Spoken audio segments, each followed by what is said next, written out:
நாளையிலும் பாதுகாப்புத்துறை ஊழியர்கள் தங்களுடைய போராட்டத்தை துவங்கியிருக்கிறார்கள். 3 மாதங்களாக நாம் பேசாமல் இருக்கோம். காரணம், தேர்தல் அறிவிக்கப்பட்டுவிட்டது. தேர்தல் அறிவிக்கப்பட்டுவிட்ட பிறகு அரசியல் ஒன்று தற்காலிகமாகத்தான் இருக்கும். அதை தாண்டி அரசுக்கும் கோட் ஆஃப் கான்டக்ட் என்கின்ற அந்த தேர்தல் விதிமுறைகள் அமலுக்கு வருகின்ற ஒரு காலகட்டத்தில் 3 மாதங்கள் தொழிற்சங்க இயக்கங்கள் ஒரு பெரிய அசைவு இல்லாமல் இருந்தது.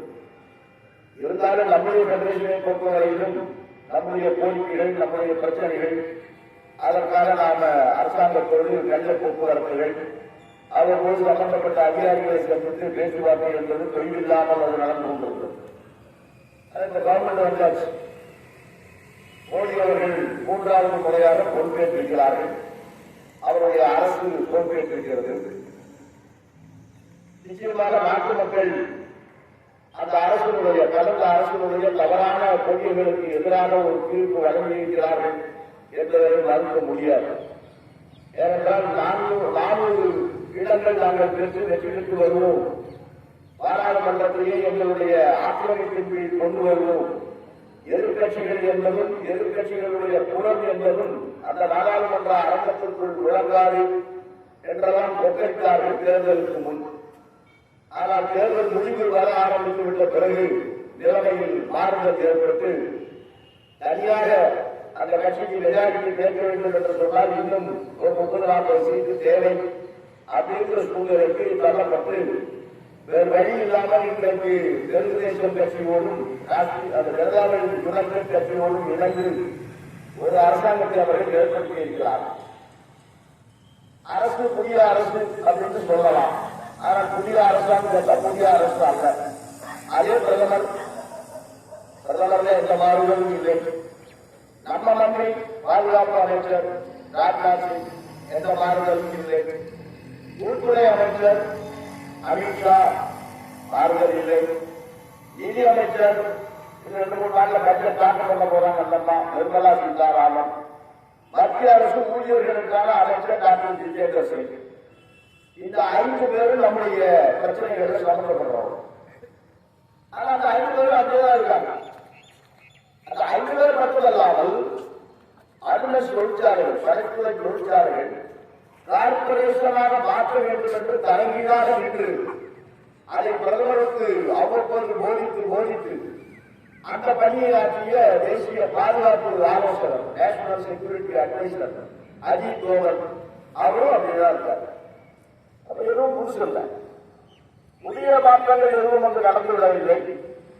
ஆனாலும் ஒரு தனி மெஜாரிட்டி, தொழில்நுட்ப மெஜாரிட்டி என்பது இல்லாமல் இன்றைக்கு எதிர்கட்சிகளுடைய அந்த கூட்டமைப்பிற்கும் இந்தியா கூட்டமைப்பிற்கும் கிட்டத்தட்ட 230 சீட்டு வந்து இன்னைக்கு பார்லிமெண்ட்ல இருக்கு. எதிர்கட்சி தலைவர் அப்படின்னு ஒரு தலைவர் பதவி இல்லாமல் இருக்கு. எதிர்கட்சி தலைவருக்கு ஒருவர் நாடாளுமன்றத்தில் இருந்தால் அவருக்கு ஒரு 1 மணி நேரம் 1 மணி நேரம் பேசுவதற்கு வாய்ப்பு கிடைக்கும். எதிர்கட்சி தலைவரே இல்லை என்று சொன்னால் இந்த எல்லா எம்பிக்களுக்கும் 2 நிமிஷம் 3 நிமிஷம் 5 நிமிஷம் அந்த கட்சியினுடைய எம்பிக்களுடைய எண்ணிக்கையை பொறுத்து அவர்களுக்கு நேரம் ஒதுக்குவார்கள். 2 நிமிஷம் 3 நிமிஷத்துல எல்லாம் என்ன பேச முடியும் பாராளுமன்றத்தில்? அப்ப நிலைமைகள் மாறுதல் இருக்கு. அரசாங்கத்தின் மீது ஒரு அழுத்தம் இருக்கு. ஆனால் அந்த அழுத்தங்கள் எந்த அளவுக்கு இந்திய நாட்டு உழைப்பாளி மக்களை பாதுகாக்கும் அப்படிங்கிறது மிகப்பெரிய கேள்விக்குறியாக நம்ம முன்னால் இருக்கிறதுல ஒரு சந்தேகமும் இல்லை. நாம பாதுகாப்புத்துறை பொறுத்தவரையிலும் தேர்தல் முடிந்து ராஜ்நாத் சிங் அவர்களை மீண்டும் பாதுகாப்பு அமைச்சராக வந்தவுடன் பெடரேஷன்ல இருந்து ஒரு சிறந்த மணல் அவருக்கு நாம அனுப்பியிருப்போம்.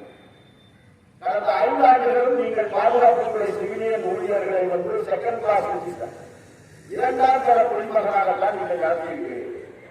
அவர்களுடைய கோரிக்கைகள், அவர்களுடைய பிரச்சனைகளை தீர்க்கவில்லை என்று ஒருவரும் இருக்க, அவர்கள் மீது தொடர்ந்து தாக்குதல்களை நீங்கள் கொடுத்துக் கொண்டிருக்கிறீர்கள். அவங்க பிரச்சனையை தீர்க்கல, அவங்க டிமாண்ட் செலுத்தி பண்ணல, அவங்க கோரிக்கைகளை பற்றி கவனிக்கல, அது ஒரு பக்கம் என்றால், அதை தாண்டி அவர்கள் மீது தொடர்ந்து நீங்கள் தாக்குதல் கொடுத்துக் கொண்டிருக்கிறீர்கள். உங்களுடைய 5 ஆண்டு கால சாதனை என்பது அதுதான். உங்களுடைய 5 ஆண்டு கால காலகட்டத்தில் தான் 220 ஆண்டுகளுக்கு மேல் பழமையுள்ள கார்மெண்ட்ஸ் தொழிற்சாலைகளை கார்பரேஷனாக மாற்றியீர்கள். எவ்வளவு பெரிய இழப்பு தொழிலாளர்களுக்கு அவர்களுடைய ஊதியத்தில் 25% 30% நேரடியாக இழப்பு. ஓவர் டைம் என்பது நிறுத்தப்பட்டு விட்டது. பீஸ்வர்க்கு ப்ராஃபிட் இல்லை. சம்பளத்தில் 25% குறைந்து விட்ட பிறகு வாழ்க்கை தரம் எப்படி இருக்கு? ஒரு தொழிலாளி, ஒரு அரசு ஊழியர் அவருடைய வாழ்க்கை தரத்தை, வாழ்க்கை தேவைகளை அவருடைய சம்பளத்துக்கு தகுந்தால் போட்டு திட்டமிடுகிறார். திடீரென்று அந்த ஊழியத்தில் ஒரு அந்த வருவாயின் ஒரு 25% 30% குறைந்து போய்விட்டது என்று சொன்னால் எப்படி சொன்னாங்க? எப்படி சொன்னாங்க முடியும்? வேற எங்கேயாவது போய் வேலை செய்ய முடியுமா? அரசு ஊழியர் அரசாங்கத்தை தவிர வேற எங்கேயும் வேலை செய்ய முடியாது. அதுதான் என்ஜிஎஸ் நாம சொல்லிட்டு இருக்கோம். கவர்மெண்ட் எம்ப்ளாயி அவங்க பார்த்து 24 ஹவர்ஸ் கவர்மெண்ட் எம்ப்ளாயி. அரசாங்கம் என்ன சம்பளம் கொடுத்தோ அதை தான் நீ வாழணும். நீங்க அதை விட்டு போய் தனியார் கம்பெனில எல்லாம் பார்ட் டைம் வேலை எல்லாம் செய்யக்கூடாது. ஒரு பார்ட் டைம் பள்ளிக்கூடத்துல காலேஜில் போய் படிக்கணும்னா கூட ஒரு பர்மிஷன் வாங்கிட்டு தான் படிக்க முடியும். இப்படி 100 கண்டிஷன் வச்சிருக்கிறார் இல்லையா? அப்ப அப்படிப்பட்ட அந்த ஊழியர்களை நீ எப்படி மதிச்சிருக்கிற?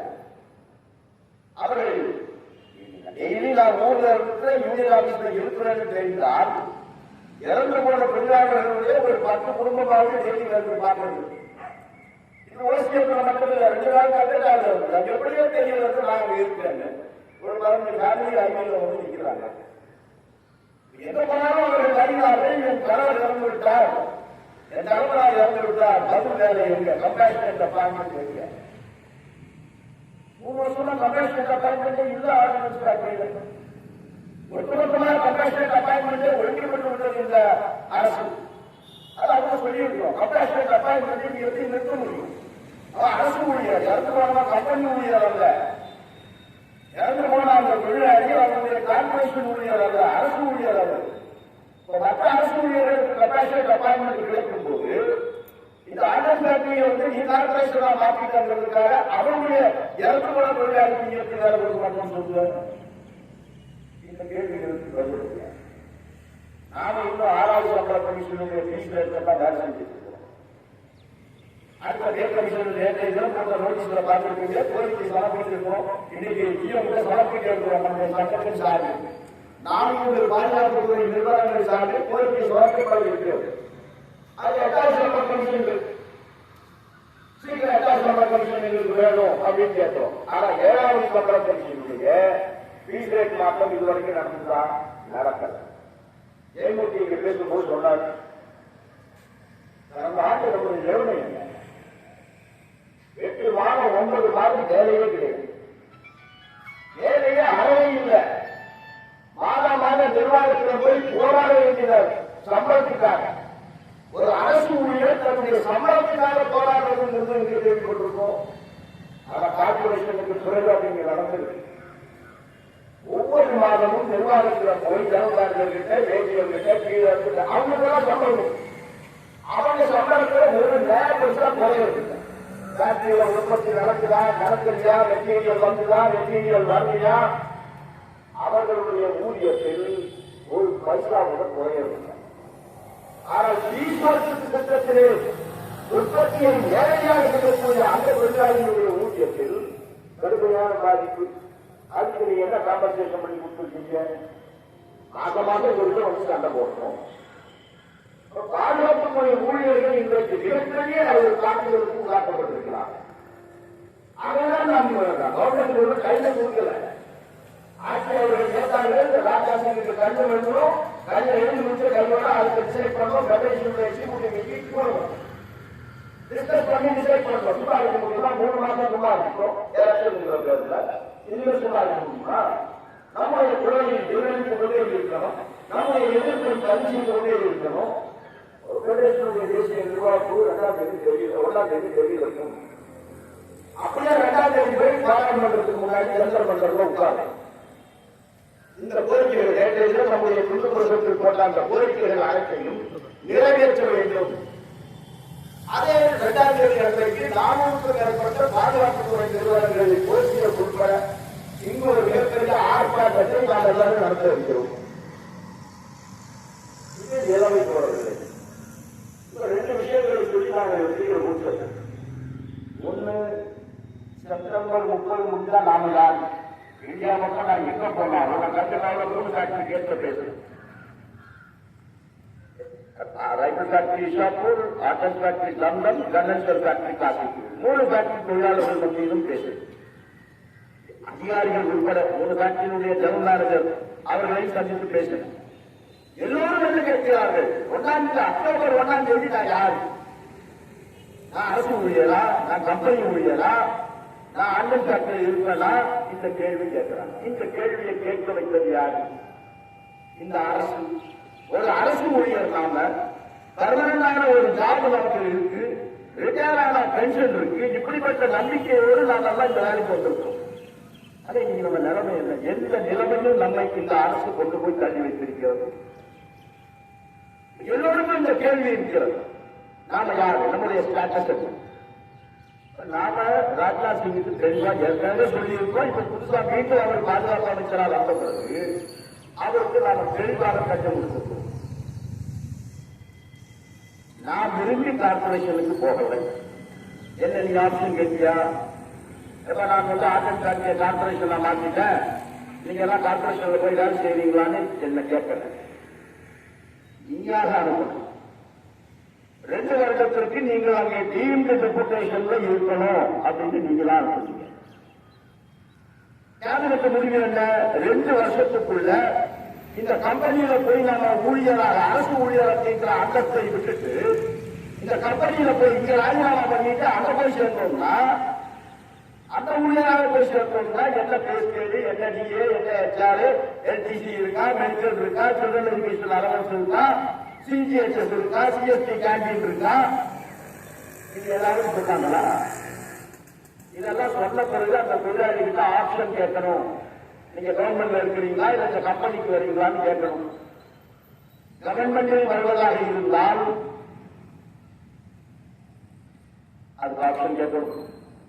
கம்பெனியில சேர்வதாக இருந்தால் அதுக்கும் ஆப்ஷன் கேட்கணும். அப்ப அந்த ஆப்ஷன் இது வரைக்கும் கேட்கல. நானும் அந்த ஆப்ஷனுக்கு எதிராக போராட்டம். எதுக்கு நீ ஆப்ஷன் கேட்கிறேன்? வாய்ப்பு ஆப்ஷன் நானா கேட்ட நீ அந்த கம்பெனியில அனுப்புன்னு சொல்லு. நான் அரசு ஊழியராக வந்த, அரசு ஊழியராக ரிட்டையர் ஆகணும். அவ்வளவுதான். அப்ப நீ என்ன பண்ணணும்? ஒரு நியாயமான அரசாக இருந்தால் பிரசார் பாரதிக்கு பண்ணி இருக்கிறது. இந்த நாட்டில் ஆல் இந்தியா ரேடியோ, ஆகாசவாணி இருக்கு, தூர்தர்ஷன் இருக்கு. இதை 2ஐயும் நீ கம்பெனியாக மாத்திட்ட. ஆர்டினன்ஸ் ஃபேக்டரி எப்படி கம்பெனியாக மாற்றியோ அதே மாதிரி அவனையும் கம்பெனியாக மாற்றி என்ன பேர் கொடுத்த? பிரசார் பாரதி கார்பரேஷன். அந்த நேரத்தில் பிஜேபி அரசு இருந்தா பண்ணிருக்க மாட்டாங்க. அந்த நேரத்தில் இருந்தது யூபிஏ அரசு, மன்மோகன் சிங்கினுடைய அரசு. போராடியும் இடதுசாரி கட்சிகளுக்கு நல்ல பலம் இருந்தது நாடாளுமன்றத்தில். ஆகவே அங்கே நிர்பந்தப்படுத்தி அவர்கள் மூலமாக ஒரு சட்டத்தை நிறைவேற்ற முடிந்தது. Indian broadcasting corporation limited act. அதுல என்ன சொல்லுது? ஆகாஷ்வாணியும் தூர்தர்ஷனும் கார்பரேஷனாக மாறிவிட்ட பிறகு இந்த கெசட் வெளியிடுகின்ற நாளில் யாரெல்லாம் ஆல் இந்தியா ரேடியோ ஊழியராக, தூர்தர்ஷன் ஊழியராக இருக்கிறாரோ அவர் இந்த புதிய கம்பெனியில், பிரசார் பாரதி கார்பரேஷனில் ரிட்டையர் ஆகின்ற வரையில் அரசு ஊழியராகவே இருப்பார். அது போட்டப்பட்டது. அவன் சென்ட்ரல் கவர்மெண்ட் எம்ப்ளாயி தானே, நாங்களும் சென்ட்ரல் கவர்மெண்ட் எம்ப்ளாயி தானே. நாங்கள் என்ன மாற்றாந்தாய்க்கு பிறந்த பிள்ளைகளா? Are we stepson? Are we born for step mother? நாங்களும் இதே பாரத் மாதா கி ஜெய் சொல்றாங்கல்ல, அந்த பாரத் மாதாவினுடைய புத்திரர்கள் தானே நாங்களும். பாரத் மாதாவினுடைய குழந்தைகள் தானே நாங்களும்.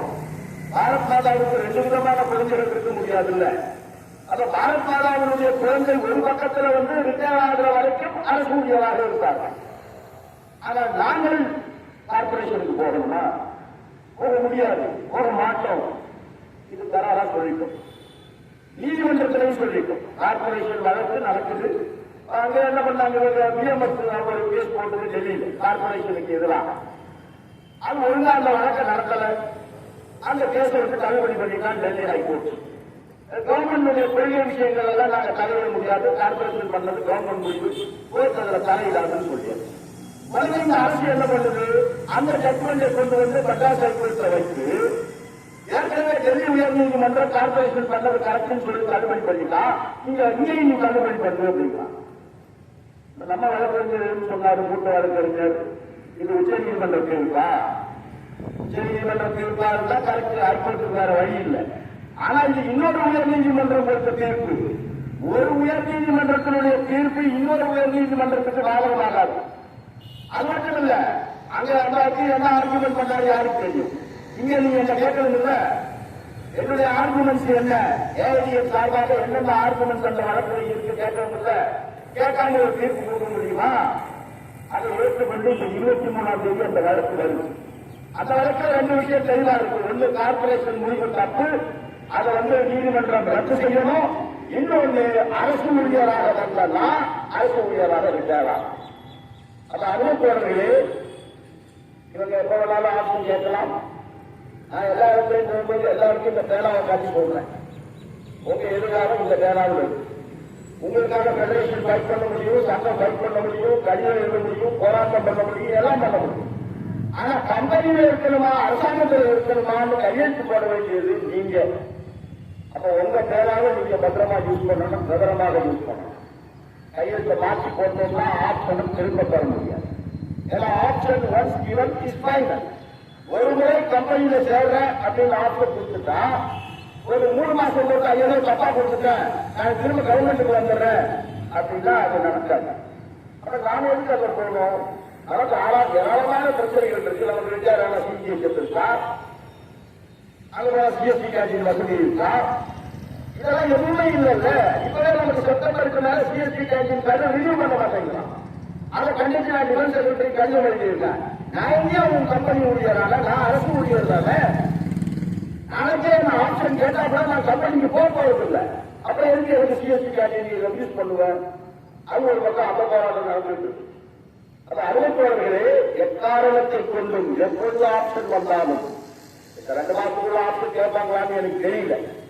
ஏன்னா அதுக்குள்ளான நடவடிக்கைகள் எதுவும் எடுத்ததாக நமக்கு புரியலால இந்த அரசை நம்ப முடியாது.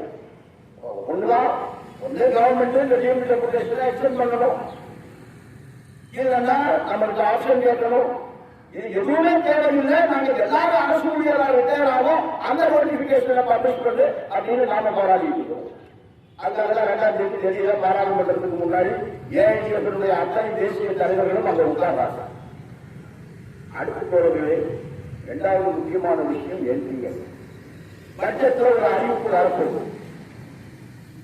நிர்மலா சீதாராமன் அவர்கள் நாடாளுமன்றத்தில் வைக்கக்கூடிய அந்த பட்ஜெட்டில் ஒரு அறிவிப்பு வரும் என்று நம்பகமாக தகவல்கள் இருக்கின்றன. என்ன வரப்போகுது? ஆந்திர பிரதேச அரசாங்கம் என்பிஎஸ்ல 33% கேரண்டி பென்ஷன் வழங்கியிருக்கு. நாங்க மத்திய அரசு 40% வழங்குறோம் அல்லது 50% வழங்குறோம். இப்படி ஏதோ ஒரு அனௌன்ஸ்மெண்ட் வரணும். அது அவங்க என்ன சரித்திட்டாங்க கேட்டீங்கன்னு சொன்னா, அரசு ஊழியர்கள் அதுல பாத்தியா அரசு ஊழியர்களுடைய சங்கங்கள் எல்லாம் அழைத்து பேசி நான் 40% கொடுக்குறேன், நாம 40 பத்தாது 50 கொடுங்க அப்படின்னு கேட்டா ஓகே நான் பிரைம் மினிஸ்டர் பேசி அமல் பண்றேன். இப்படி எதையாவது ஒன்று சொல்லி நிரந்தரமாக பெர்மனண்டாக நம்முடைய உயர்வு பென்ஷன் ஸ்கீம் என்கின்ற அந்த உரிமையை நம்மிடம் இருந்து பறிப்பதற்கான மிகப்பெரிய தரித்திட்டம். ஏன்னா சோமநாதன் கமிட்டி, அந்த கமிட்டியாலே இதெல்லாம் ஓப்பன் பண்ணியது. சோமநாதன் கமிட்டியினுடைய முதல் கூட்டத்திற்கு நான் போல ஏஐடிஎஃப் பிரதிநிதியாக ஸ்டாண்டிங் கமிட்டியில் நான் மெம்பராக இருக்கிறதுனால நானும் போனேன். அனைத்து சம்மேளனங்கள் சார்பாக ஒரு மனிதர் கொடுப்போம், ஏஐடிஎஃப் தனியாக ஒரு மனிதர் கொடுத்தது. தெளிவாக சொல்லிட்டோம், எந்த கோரிக்கை இம்ப்ரூவ்மெண்ட் இன் என்பிஎஸ் அல்ல, எந்த கோரிக்கை என்பிஎஸ் ஸ்கிராப்டு அண்ட் ஓல்டு பென்ஷன்ஸ் கோரிக்கை ரெஸ்பெக்ட். ஏன் எங்க கோரிக்கை? என்பிஎஸ் எங்களுக்கு தேவையில்லை. நீ என்ன முன்னேற்றம் கொண்டு வருவ, நீ என்ன முன்னேற்றம் கொண்டு வந்தாலும் அது ஓல்டு பென்ஷனுக்கு இணையாகுமா? மற்றபால் ஓல்டு பென்ஷன்ல கான்ட்ரிபியூஷன் இருக்கா? 10% சம்பளத்தில் நான் கொடுக்கணுமா? ஆனா இங்க 10% நான் அப்பாயின்மெண்ட் ஆகும்போது சம்பளத்தில் 10% இல்ல, எனக்கு ஒரு இன்கிரிமெண்ட் வருது அதுல 10%, எனக்கு வருஷத்துல 2 டிஏ வருது அந்த 2 டிஏ 10%, எனக்கு ஒரு பதவி உயர்வு வருது, அதன் மூலமாக கிடைக்கக்கூடிய ஊதிய உயர்வு அதனுடைய 10%, அந்த நிதியுடைய 10%. ஒரு என்எஸ்சிபி வருது, அதனுடைய 10%. நாளைக்கே 8வது ஊதிய குழு மத்திய சம்பளம் இன்னைக்கு 30,000 இருக்கிற சம்பளம் 50,000 60,000 ஆச்சுன்னு சொன்னா அதுல 10%. அப்ப நான் என்னுடைய சர்வீஸ்ல ரிட்டையர் ஆகிற வரையிலும் கியூமுலேட்டிவாக கூட்டு வக்கியை போன்று நாம சம்பளத்துல 10% இன்க்ரீஸ் பண்ணி உனக்கு கொடுத்துக்கிட்டே வரணும். அது நான் 60 வயசு வரைக்கும் காத்திருக்கேன். என்பிஎஸ்ல 60 வயசுக்கு முன்னாடி போனா 10 பைசா கிடைக்காது. 60 வயசு ஆகிற வரைக்கும் நீங்க காத்திருக்கணும். அப்படி இல்லைன்னா 80% போனா அதை மட்டும் அவங்களுக்கு 60 வயசு ஆகிற வரைக்கும் 20% தான் கொடுக்கும்.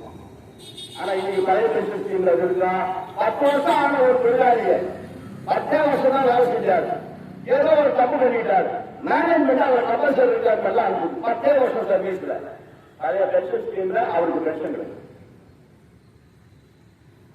25 வயசுல வேலைக்கு வந்தாரு, 35 வயசுல கம்பல்சரி ரிட்டையர்மெண்ட் பண்ணிட்டான்னு சொன்னாலும் அவருக்கு பென்ஷன் உண்டு. ஏன்னா சிபிஎஸ் பென்ஷன் ரூல்ல 10 வருஷம் ஆனா you are eligible for pension. 20 வருஷம் ஆகி போச்சு, நான் நினைக்கிறேன் எனக்கு போகும், இதோட வெளியே ஏதாவது ஒரு பிசினஸ் பண்ணிக்கிறேன், அதுக்கு இதோட ஒரு நல்ல தொழிலுக்கு போறேன் அப்படின்னு ஒருத்தர் முடிவு பண்ணா 20 இயர்ஸ்க்கு அப்புறம் அவர் டிஆர் எடுத்து போகலாம். உடனே அவருடைய கடைசி பேசிக் 50% அவருக்கு பென்ஷனா கிடைக்கும். 60 வயசு ஆன வரைக்கும் காத்திருக்க வேண்டிய அவசியம் இல்லை. ஆனா என்பிஎஸ்ல 60 வயசு ஆன வரைக்கும் காத்திருக்கும். இவர் 40% தலை 50% தலைன்னு சொன்னாலும் 60 வருஷத்துக்கு முன்னாடி கிடைக்குமா? இந்த கேள்விகளுக்கு பதில் இருக்கா? இதெல்லாம் நான் கேட்டேன் சோமநாதன் தான். முதல் மீட்டிங்ல இந்த எல்லா கேள்விகளும் அவரை பார்த்து கேட்டேன். என்ன நீங்க இம்ப்ரூவ்மெண்ட் பண்ணுவீங்க சார்? அதனால கேட்டேன். நீங்க உட்கார்ந்து இருக்கீங்க, உங்க பக்கத்துல 2 இளைஞர்கள் உட்கார்ந்து இருக்கிறார்கள், அவர்களும் ஐஏஎஸ் பெற்று தான் வந்திருக்காங்க, டெப்டி செக்ரட்டரி. நீங்க ரிட்டையர் ஆகும்போது உங்க பேசிக் 50% பென்ஷன் வாங்கிட்டு போவீங்க.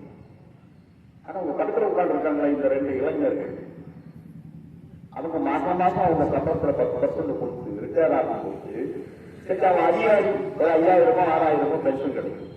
இது நியாயமா? நீங்க உங்க சம்பளத்துல ஒரு நயா பைசா கூட கொடுக்கறது இல்லை பென்ஷனுக்காக, ஆனா அவர் 10% கொடுக்கிறாரு மாசம் மாசம். என்ன நீங்க இம்ப்ரூவ்மெண்ட் பண்ணுவீங்க? என்ன இம்ப்ரூவ்மெண்ட் பண்ணுவீங்க? 2 விதமான அரசு ஊழியர்கள் இன்னைக்கு இருக்காங்க. பாரத் மாதாவுக்கு 2 விதமான பிள்ளைகள் இருக்கிறார்கள். ஒரு பிள்ளை 10 வருஷம் கொடுக்க வேண்டியதில்லை, அவருக்கு 10 வருஷம் முடிச்சா பென்ஷனுக்கு எலிஜிபிள், 20 வருஷம் முடிச்சா வாலண்டரி ரிட்டையர்மெண்ட், 40% அவருக்கு முன்னாடியே வாங்கி போயிடலாம்.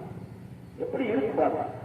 இந்த அநியாயத்தை எடுத்து நின்று நம்ம போராடாம அவர்கிட்ட கொஞ்சம் காம்ப்ரமைஸ் பண்ணணும். என்பிஎஸ்ல இம்ப்ரூவ்மெண்ட் பண்ணு. பழைய பென்ஷன்ல இருக்கிறவரு 40% அட்வான்ஸா வாங்கிட்டு போயிடலாம். மறுநாளே இறந்துட்டாரு அப்படின்னா அவங்க வைஃப் கிட்ட அதை ரெக்கவரி பண்ண முடியாது, பண்ண மாட்டாங்க. 60 லட்சம் ரூபாய் வாங்கிட்டாரு, அட்வான்ஸா வாங்கிட்டாரு, அவர் உயிரோடு இருந்தா அவர் சம்பளத்துல மாசம் மாசம் ரெக்கவரி பண்ணுவாங்க பென்ஷன்ல. இறந்து போயிட்டா அந்த பணத்தை அவங்களுடைய மனைவி கிட்ட ரெக்கவரி பண்றது இல்லை. அவர் 15 வருஷம் உயிரோடு இருந்தால்தான் அது திரும்ப கிடைக்கும். 12 வருஷத்திலேயே திரும்ப கிடைக்கணும். இன்னைக்கு போராடிட்டு இருக்கிறோம். 10 வருஷம் 8 மாசம் முடிஞ்சாலே திரும்பி கொடுக்கணும். ஒருத்தர் கோர்ட்டுக்கு போயிருக்காரு, கோர்ட்டு வந்து ஸ்டே ஆர்டர் கொடுத்தாச்சு. இனிமே நீ அவர் சம்பளத்தை ரெக்கவரி பண்ணக்கூடாது. இதெல்லாம் இந்த நாட்டில் பழைய பென்ஷன்ல நடந்து கொண்டிருக்கக்கூடிய விஷயங்கள். நாடாளுமன்ற நிலைக்குழு சொல்லி இருக்கு 80 வயசு ஆனா 20% பென்ஷன் கிடைக்கும் கூடுதலா. ஆனா பார்லிமெண்ட் கமிட்டி சொல்லி இருக்கு 80 வயசு வரைக்கும் இந்தியாவில் யார் யார் உயிரோடு இருக்கிறாங்க? இந்தியாவுடைய சராசரி வயசை 72 தான். கேரளாவில் மட்டும்தான் ஆண்களுக்கு 75, பெண்களுக்கு 77. இங்க 72 சராசரி. 12 வருஷம் தான் உயிரோடு இருப்பான். அதனால 80 வயசு வரைக்கும் யார் உயிரோடு இருப்பாங்க? 20% கூடுதலுக்கு. அதனால 75 இயர்ஸ் 65 வயசு ஆச்சா 5% இன்க்ரீஸ் பண்ணு, 70 வயசு ஆச்சா இன்னொரு 5% இன்க்ரீஸ் பண்ணு அப்படின்னு பார்லிமெண்ட் சொல்லியிருக்கு. கமிட்டி சொல்லியிருக்கு. இதெல்லாம் புது பென்ஷன்ல இருக்கா? புது பென்ஷன்ல அந்த தொழிலாளிக்கு நீ என்ன 40% கொடுத்தாலும் 40% அவன் பணம் அங்க வைக்கணும். இந்த சட்டத்திட்டங்கள் எல்லாம் நம்ம புரிஞ்சுக்கணும்.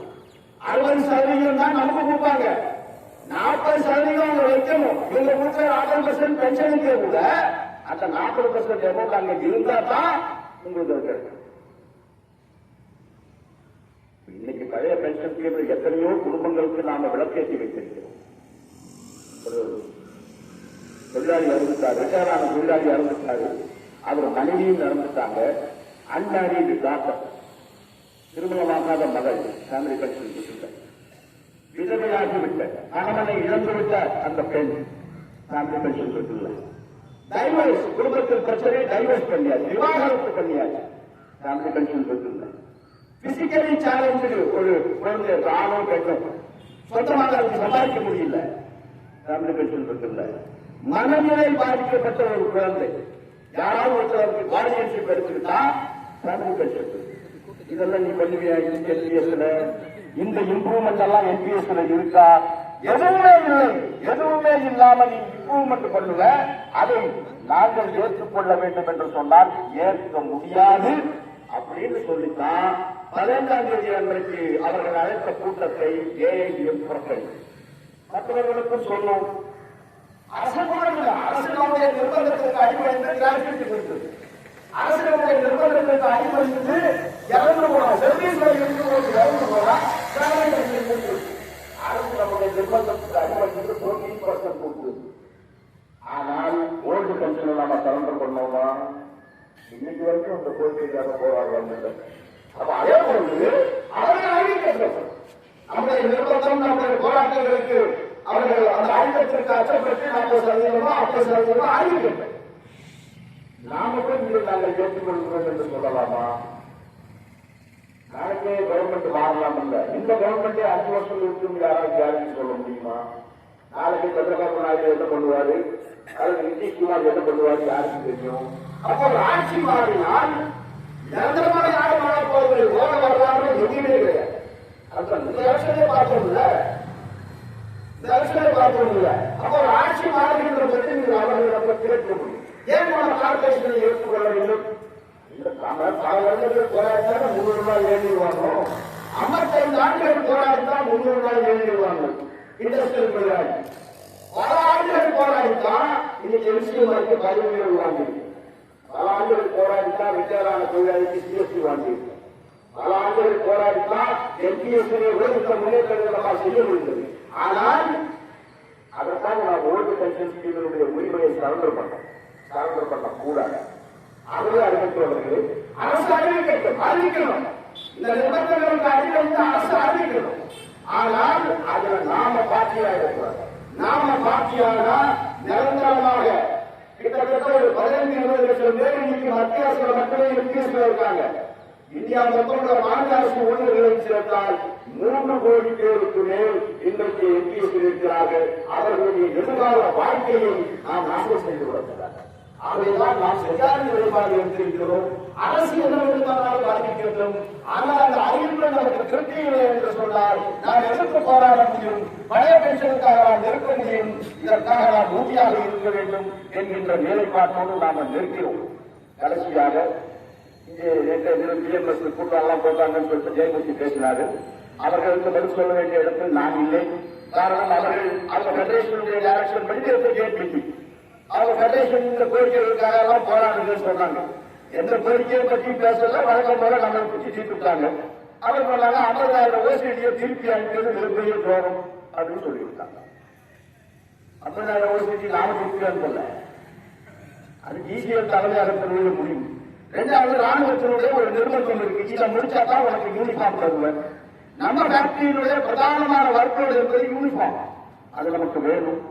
அதையெல்லாம் தாண்டி அது நம்ம சிஸ்டம் ஃபேக்டரி இல்ல. நீங்க உட்கார்ந்து கான்ட்ராக்டருக்கு நாம கொடுக்குறோமா இல்லையா? கான்ட்ராக்டர் தைக்கலாம். ஆனா ஷாஜான் பொண்ணு நம்முடைய சகோதரன் தொழிலாளி வேலை இல்லாம உட்கார்ந்துருக்கணும். எத்தனையோ முறை ஷாஜான் பொண்ணு நாம வேலை வாங்கியிருக்கோம். எத்தனையோ முறை காரப்பூர் ஃபேக்டரியிலிருந்து நாம வேலை வாங்கியிருக்கோம். எத்தனையோ முறை ஊழியர் கான்ட்ராக்ட் நமக்கு வேலையை கொடுக்காமல் நம்ம வேலையை பறித்தா நம்ம நமக்கு நம்மளை ஐடியலாக உட்கார வைத்துவிட்டு மற்றவர்களுக்கு நீ கொடுத்தா அதை நாம் ஏற்றுக்கொள்ள முடியாது. இப்ப அந்த சூழ்நிலை இல்லை. அந்த சூழ்நிலை இப்பொழுது இல்லை. ஆகவே முடிவு எப்படியும் அவர்கள் இருக்கிறார்கள். நம்மளெல்லாம் நம்மளெல்லாம் இருக்கிறதில்லை. ஆனாலும் அதை எதிர்க்கணும்னா நிச்சயமாக எதிர்க்கணும். எப்ப எதிர்க்கணும்? நமக்கு வேலை இல்லை, நமக்கு வேலை இல்லை, நம்ம வேலையை எடுத்து கொடுக்குறாங்கன்னா நிச்சயமாக நாம எதிர்க்கணும். அப்போ முதல்ல என் வயது நடந்தாலும் என் சகோதரனை பற்றி நான் சிந்திக்கணும். ஆனால் இன்றைக்கு அந்த சூழ்நிலை இல்லை. அதை தாண்டி ஆர்மியை கோர்ட்டில் நான் பேசிட்டு வந்திருக்கேன். நிச்சயமாக நமக்கு ஒரு 4.5 லட்சம் குறையாமல் அந்த டிஜிட்டல் யூனிஃபார்ம் வருவதற்கான ஆல்மோஸ்ட் கிட்டத்தட்ட அந்த வேலைகள் முடிந்து விட்டது. ஆனால் ஒரு கருவியாக அவர்கள் பயன்படுத்துகிறார்கள். ஓசிடி வெளியில வந்தா தான் இப்ப கொடுப்போம், இதனால ஒரு ஓசிடி செய்ய மாட்டாங்க, இதை எடுத்து செய்வாங்க, இப்படின்னு கஷ்டப்படும் நினைக்கிறாங்க, ஈஸியாக நினைக்கிறாங்க. ஆனா நம்மை பொறுத்த வரைக்கும் நம்முடைய தொழிற்சாலைக்கு எந்த ஒரு வந்தாலும் வேண்டாம் சொல்லப்பட்டுள்ள ஓசிடியே மெஜாரிட்டி தொழிலாளர்கள் மக்கள் வசிப்பார்கள். இந்த வேலை எப்படி செய்வது? இவ்வளவு கடுமையான கார்மெண்ட், 7 கிலோ வெயிட் இருக்கு, இவ்வளவு உயரம் இருக்கு, இதெல்லாம் எப்படி நாம சமாளிக்கிறது? சட்டத்தின் மீது கூட அவர்களுக்கு கோபம் உண்டு. ஆனால் வேறு வேலை இல்லை, வேறு வழி இல்லை, தொழிற்சாலை காப்பாற்றப்பட்டது என்று தொழிலாளிகள் கன்வின்ஸ் பண்ணோம். தொழிலாளர்கள் உணர்ந்து கொண்டாங்க. இப்ப அந்த செவிலியர் ஆகும், ஓரளவுக்கு அந்த வேலையினுடைய வெற்றி நம்ம செவிலியர் ஆகும். வேலை செய்ய ஆரம்பிச்சோம்ல, புதுசாக வேலை வரும்போது கொஞ்சம் கஷ்டமாகத்தான் இருந்தது. ஆனால் அதை நாம் அதனுடைய தன்மைகளை புரிந்து கொண்டு நிர்வாகமும் அதற்கு தேவையான எல்லா ஒத்துழைப்புகளையும் செய்து கொடுத்தால் ஓசிய தொழிலாளர்கள் யாருக்கும் திறமையும் குறைந்தவர்கள் அல்ல. ஏன் 11 லட்சம் ரூபாய் கார்மெண்ட 11 லட்சம் கார்மெண்ட வந்து கைவத்துக்கு கொடுத்துட்டு இதுக்கு இப்ப ஓசியப்ப நோக்கி வர்றான். மட்டமான குவாலிட்டி நானே பார்த்தேன். சிஓடி கார்போர்ட்ல மட்டம் ஒவ்வொரு குவாலிட்டி நூலெல்லாம் பிசுறு 70% காட்டன் இருக்க வேண்டிய இடத்துல 70% பாலிஸ்டர். அந்த ராணுவர்கள் எப்படி அவங்க உடம்பு போட்டுக் கொள்ள முடியும்? அப்ப இதெல்லாம் உணர்ந்த பிறகுதான் அவர்கள் நம்ம வந்து வந்துட்டு அறிவிப்பவர்களே, சகோதரிகளே, இதெல்லாம் வந்து ஒரு யூனியன் இன்னொரு யூனியனுக்கு அத்தியாவசியம் வரும்போது தெரிஞ்சுக்கலாம். அதெல்லாம் ஒரு தப்பு இல்லை. உங்களுக்கு தேர்தல் நடந்தது, எல்லா சங்கங்களும் ஒரு பக்கம், ஆட்டம் சாட்டி தேராதூர்ல அந்த தொழிற்சாலையில எவ்வளவு சங்கம் இருக்கும் அவர்கள் எல்லாம் ஒரு பக்கம், ஏஐடிஎம் மட்டும் தனியாக இருந்தது. 8 சீட்டு ஜெயிச்சோம். ஆனா என்ன 8 சீட்டு ஜெயிச்சதுனால நம்ம ஒண்ணு தெரியாதுன்னு சொல்லிடுறா? அதல்ல. ஒரு சட்டத்தை விமர்சனம் பண்றது, ஒரு தலைவரை விமர்சனம் பண்றது, இதெல்லாம் நமக்கு வேலை இல்லை. நமக்கு எதிரி வேற யாரும். நம்முடைய இந்த பிரச்சனைகளுக்கெல்லாம் காரணமாக இருக்கிறது யாரும். அந்த யாருமே இருக்கிறது நம்ம போராடணும். அது ஒன்றாக போராடணும். 1000 கருத்து வேறுபாடுகள், 1000 கருத்து மாற்றங்கள், அதெல்லாம் ஜனநாயகத்தில் இருக்கும். இந்தியா கூட்டணி எப்படி உருவாச்சு? நூற்றுக்கணக்கான கட்சிகள், நூற்றுக்கணக்கான பிரச்சனைகள், ஒவ்வொரு தலைவருக்கு ஈகோ இருந்தாலும் ஒரு கட்டாயத்தில் எல்லாம் ஒன்றா சேர்ந்துருந்தாங்க. அதெல்லாம் நடக்கும் ஜனநாயகத்தில். அருமை அறிவிப்பவர்களே, நம்பர் 1, அரசு ஊழியராக வந்த நாம அரசு ஊழியராக ஓய்வு பெற வேண்டும். அதற்கான உத்தரவை அரசு வெளியிட வேண்டும். வெளியிடவில்லை என்றால் நம்மை ஆப்ஷன் கேட்கின்ற போது நாம் சொல்ல வேண்டும், நான் அரசு ஊழியராகத்தான் வந்தசாமி, அரசு ஊழியராகவே ரிட்டையர். 2வது என்பிஎஸ். நம்முடைய போராட்டங்கள் அழுத்தங்களின் காரணமாக சில முன்னேற்றங்களை அரசு செய்யட்டும், பிரச்சனை இல்லை. ஆனால் நாம் ஓய்வு பென்ஷன் திட்டத்தை சரண்டராக முடியாது, அதை விட்டுவிட முடியாது. அதுதான் நமக்கு பாதுகாப்பு. அந்த ஓல்டு பென்ஷன் ஸ்கீம் தான் ஒரு மத்திய அரசு ஊழியருடைய குடும்பத்திற்கு முழுமையான பாதுகாப்பு எது என்றால் ஓல்டு பென்ஷன். அதை விட்டுவிடக்கூடாது, அதற்காக போராட வேண்டும். 3வது, நம்முடைய தொழிற்சாலை அதற்குண்டான வர்க்கோடு நமக்கு எவ்வளவு எளிமையான வர்க்கோடு கொண்டு வர முடியுமோ அதற்கான போராட்டங்கள், இந்த திசைவெளியை நோக்கி நம்முடைய பயணங்கள் இருக்க வேண்டும் என்று தெரிவித்து, இன்றைக்கு மதியம் 12 மணிக்கு சிஎம்எல்ஏ ஓஎல்டிசி அவர்களிடம் பாதுகாப்புத்துறை செயலாளருக்கு சமர்ப்பிக்கின்ற கோரிக்கை மனு சமர்ப்பிக்கப்படும். 2ஆம் தேதி அன்றைக்கு ஆர்ப்பாட்டம் நடைபெறும். தொழிலாளர் முன்னேற்ற சங்கத்திற்கு என்னுடைய பிரத்யேக நன்றியை தெரிவித்துக் கொள்ள விரும்புகிறேன். அவர்கள் நம்முடைய இந்த போராட்டத்திற்கு ஆதரவு தெரிவித்திருக்கிறார்கள். 2ஆம் தேதி நடைபெற உள்ள தர்ணாவில் அவர்களும் நம்மோடு இணைந்து கலந்து கொண்டு இந்த போராட்டத்தோடு நிற்போம் என்று நமக்கு கண்டு கொடுத்திருக்கிறார்கள். தொழிலாளர் முன்னேற்ற சங்கத்தினுடைய தலைமைக்கும் என்னுடைய நெஞ்சார்ந்த நன்றியை தெரிவித்து, இப்ப நேற்று பிரச்சனை நேற்று காட்டியில இருந்தாலும் நாம் சில தியாகங்களை செய்தால்தான் நம்முடைய உரிமைகளை வென்றெடுக்க முடியும் என்கின்ற அந்த தொழிலாளர் வர்க்க உணர்வோடு நின்று இந்த கூட்டத்தை சிறப்பித்து சென்ற உங்கள் அத்தனை பேருக்கும் என்னுடைய நெஞ்சார்ந்த நன்றியை தெரிவித்து நிறைவு செய்கிறேன். 2ஆம் தேதி போராட்டத்தில் முழுமையாக நீங்கள் அத்தனை பேரும் கலந்து கொண்டு நாங்கள் கட்சியிலே உட்காருகின்ற போது நீங்கள் இங்கே அதை சரியாக நிறைவேற்ற வேண்டும் என்று கேட்டு நிறைவு செய்கிறேன். நன்றி, வணக்கம்.